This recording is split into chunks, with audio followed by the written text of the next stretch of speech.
ఇక ఇతర విషయాలకు వస్తే ఇప్పటికి కూడా మరొకసారి ముఖ్యమంత్రి కావచ్చు, డిప్యూటీ ముఖ్యమంత్రి కావచ్చు, ఇతర సభ్యుల అవగాహన కొరకు ఇంకో విషయాన్ని చెప్తా ఉన్నా అధ్యక్ష. నేను ఈ సభ నుంచి ప్రజలకు కూడా పోవాలి, మరి వారు చూపిస్తారో లేదో నాకు తెలియదు, కానీ ఎందుకంటే మాది మొత్తమే కట్ చేస్తున్నారు పైన, కెమెరాలు మా వైపు రావు, ఎప్పుడు మా దాంట్లో ఎవరు మాట్లాడినా చూపించరు, స్పష్టంగా కనబడుతుంది. కానీ నేను వారు చెప్తున్న సబ్జెక్ట్ అధ్యక్ష, సబ్ క్రిటికల్ సూపర్ క్రిటికల్ అధ్యక్ష సబ్జెక్ట్కి వచ్చిన సబ్ క్రిటికల్ సూపర్ క్రిటికల్ టెక్నాలజీకి సంబంధించి 800 మెగావాట్ల లోపు విద్యుత్ ఉత్పత్తి జరిగినప్పుడు బొగ్గు కొంచెం ఎక్కువ కాలుతుంది, దానివల్ల కార్బన్ ఎమిషన్స్ వస్తాయి, పొల్యూషన్ అవుతుంది. ఈ పొల్యూషన్ కంట్రోల్ చేయాలని చెప్పి ప్రపంచవ్యాప్తంగా వచ్చిన అగ్రిమెంట్లో భాగంగా చట్టం చేసిండ్రు 2013-14లో. దాని ప్రకారం 2017 మార్చి చివరి నాటికి పూర్తి కాగలిగిన ప్లాంట్లను సబ్ క్రిటికల్ టెక్నాలజీ ద్వారా కూడా పూర్తి చేసుకోవచ్చు. ఇక ఆ తర్వాత పూర్తి అయ్యే మాత్రం ఎట్టి పరిస్థితుల్లో కూడా సబ్ క్రిటికల్లో రావద్దు, సూపర్ క్రిటికల్తోనే స్టార్ట్ చేసుకోండి అని చెప్పి ఉంది దాంట్లో. ఆనాడు మనకున్న విద్యుత్ అవసరాల దృష్ట్యా దాని యొక్క అత్యవసర పరిస్థితిని దృష్టిలో పెట్టుకొని బిహెచ్ఎల్ను పిలిచి మీరు ఎన్ని రోజుల్లో చేయగలుగుతారు తక్కువ అని అడిగినారు ముఖ్యమంత్రి గారు. అడిగితే వాళ్ళు సూపర్ క్రిటికల్ది అయితే 5 సంవత్సరాలు 6 సంవత్సరాలు తీసుకుంటుంది, గతంలో అయితే ఎక్కువని తీసుకున్నాయి, మేము తక్కువ అంటే 4 సంవత్సరాలు చేయగలుగుతాం, అంతకు మించి తగ్గించలేం సార్ మేము అని చెప్పిండ్రు. కొత్తగూడెంది కేటీపీపీ 7th స్టేజ్ ఇచ్చినాం వాళ్ళకి.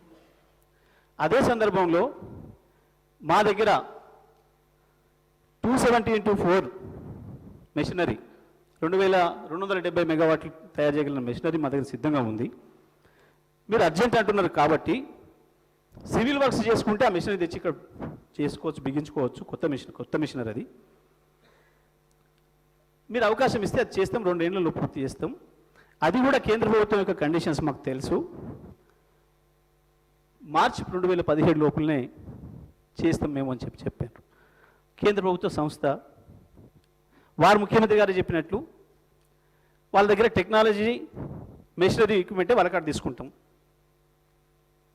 కాబట్టి వాళ్ళ దగ్గరే ఉంది అన్నప్పుడు వాళ్ళకి అది అప్పచెప్పినాం అధ్యక్ష. ఆ తర్వాత ఎన్జిటి కేసు, కరోనా ఇతర కారణం వల్ల ఆలస్యమైంది. నిన్న ఉప ముఖ్యమంత్రి గారు మాట్లాడుతున్న సందర్భంలోనే చెప్పాను, మేము 2006లో ప్రారంభించింది మీరు కంప్లీట్ చేసిర్రు, మేము 2007లో ప్రారంభించింది మీరు కంప్లీట్ చేసిర్రు, ఆ తర్వాత 2009లో ప్రారంభించింది మీరు కంప్లీట్ చేసిర్రు, మీరు చేసిర్రు చెప్పుకుంటున్నారు. 2006లో ప్రారంభించింది మేము వచ్చినాక పూర్తి చేసినామంటే ఎన్ని ఏళ్ళు పట్టినట్టు అధ్యక్ష? అయినా ఈ దేశంలో ఇప్పటి వరకు మొత్తం భారతదేశంలో రికార్డు మేము కొత్తగూడెంలో నిర్మాణం చేసిన 800 మెగావాట్స్ సూపర్ క్రిటికల్ టెక్నాలజీతో పూర్తి చేసింది అత్యంత తక్కువ సమయంలో, రికార్డ్ సమయంలో పూర్తి చేసినాం అధ్యక్ష. మరి అది పూర్తి చేసిన వల్ల మిగతా పూర్తి చేయకుండా ఉండడానికి మాకేం అవసరం అధ్యక్ష? వచ్చిన కారణాలు ఎన్జిటి కేసులు, కరోనా, వాటి వల్ల ఆలస్యమైందని చెప్పినాం. ఇక సూపర్ క్రిటికల్ సబ్ క్రిటికల్ సంబంధించి ఏ కేంద్ర ప్రభుత్వం అయితే చట్టం చేసి మీరు సూపర్ క్రిటికల్ పోవాలని చెప్పిందో అదే కేంద్రం నుంచి ఈ మధ్యకాలంలో ఒక మెమో వచ్చింది అధ్యక్ష. సోలార్ విద్యుత్ ఉత్పత్తి ఎక్కువ అవుతున్న సందర్భంలో సూపర్ క్రిటికల్ ప్లాంట్లకు కూడా 50% PLF వరకే పనిచేయాలి అని చెప్పి అధ్యక్ష, అది 500-600 మెగావాట్లు ఉత్పత్తి చేసినా సబ్ క్రిటికల్ దాని అర్థం. దానివల్ల బొగ్గు కాల్చడం అనేది ఎక్కువ అవుతుంది. 800 లోపలికి వచ్చి 700 లోపలికి వస్తే తప్పకుండా అది మళ్ళీ సబ్ క్రిటికల్ టెక్నాలజీతో వచ్చిన ఎమిషన్స్ ఎంత వస్తాయో అంతే వస్తాయి. కాబట్టి ఇవాళ దానికి అర్థమే లేకుండా పోయింది. ఈ విషయాన్ని నేను మీ అందరి దృష్టికి తీసుకొస్తా ఉన్నా, సభ సభ్యులు కావచ్చు, ప్రజల దృష్టికి. 800 అయితేనేమో ఎమిషన్స్ తక్కువ ఉంటాయి, కార్బన్ తక్కువ కాలుతుంది బొగ్గు, అంతకంటే లోపైతే ఎక్కువ కాలుతుంది అనేది దీంట్లో వేరే ఏం లేదు పంచాయతీ. కానీ ఇవాళ దాన్ని కూడా తగ్గించి నడపడం వల్ల 400, 450, 500కు తగ్గించడం వల్ల మళ్ళీ బొగ్గు ఎక్కువ కాలుతుంది, కార్బన్ ఎమిషన్స్ ఎక్కువైతాయి. ఇది ఎవరిని అడిగినా చెప్తారు టెక్నీషియన్స్.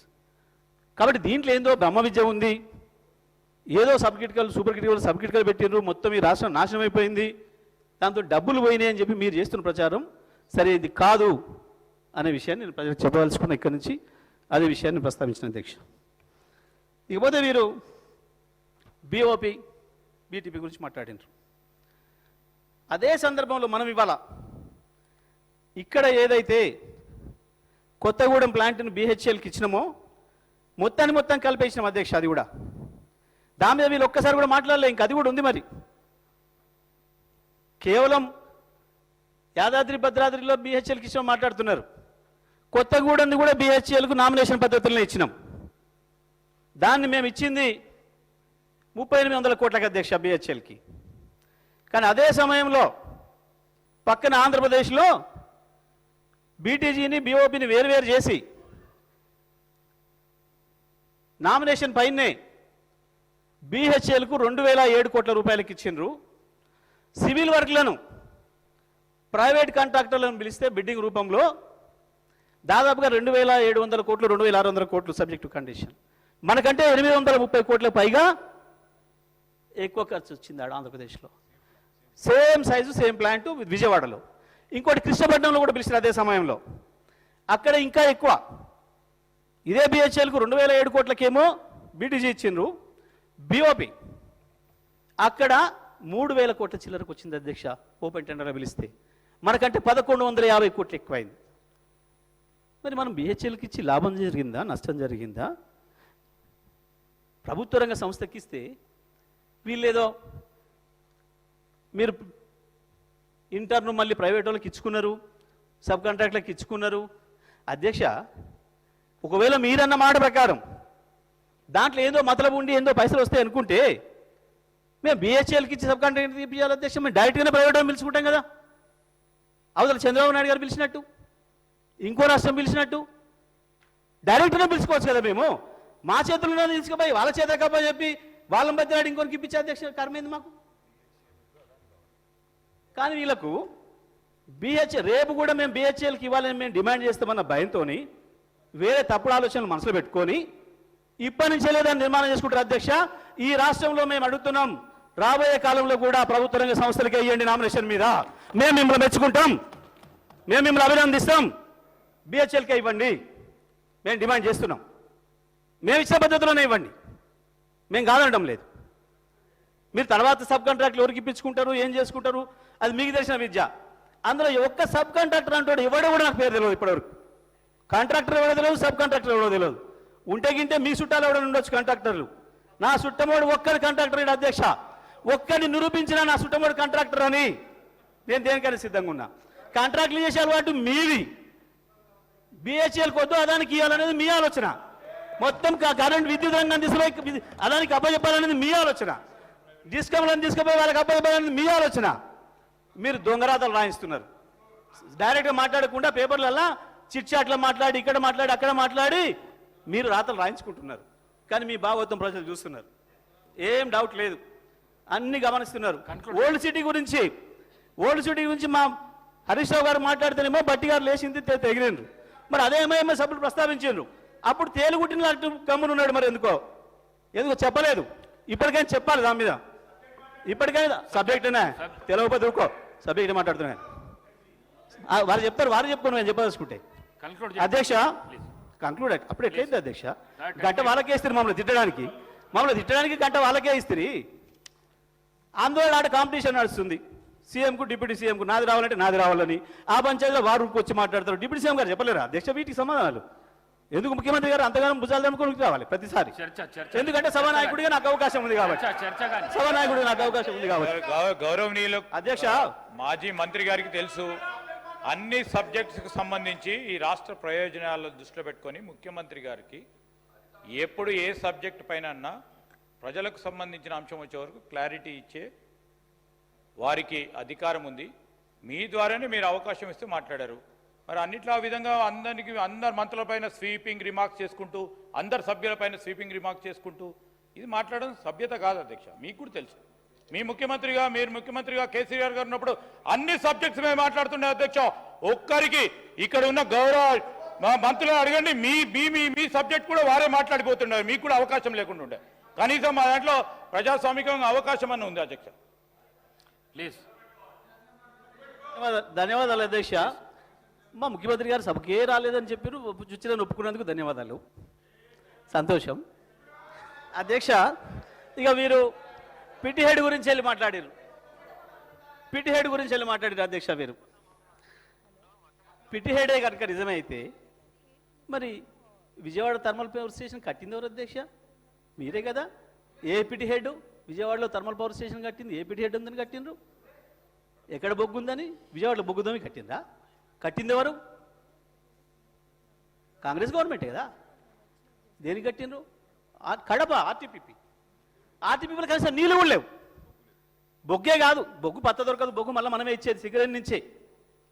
వీరంతా ఆ రోజు రాజశేఖర రెడ్డి గారు ఎమ్మడి పోయారు కదా అధ్యక్ష,